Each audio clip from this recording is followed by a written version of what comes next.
ဒီပဲဟုတ်ပြီအားလုံးမစားကြနော်ဒါပါပဲဗျာဟုတ်ကဲ့အားလုံးမင်္ဂလာပါဒီမှာကျွန်တော်ရဲ့အကြောင်းလေးပြပါရယ်โอเคဒီမှာကျွန်တော်ကကျတော့ပေါက်ဆောက်စားရပါကဲဟမ်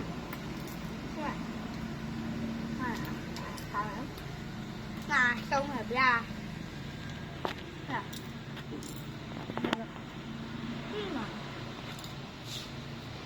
နော်တော့ရှားတော့ဒီပေါက်ဆောက်ဆိုတာငါတော့မဖွင့်ရဖွင့်မဖွင့်ရဘူးလို့ငါဒါကပေါက်တွေလည်းဖြစ်နေတယ်ဟုတ်ပါငါတို့ရှင်တော့ဒီမှာအိုးလည်းရှိရပြည့်တယ်ခေရည်နဲ့ထားကြမရှိရပါဒါပါပဲဗျာကျွန်တော်ဒါပါပဲအားလုံးမင်္ဂလာပါလို့လုပ်ပေးပါမယ်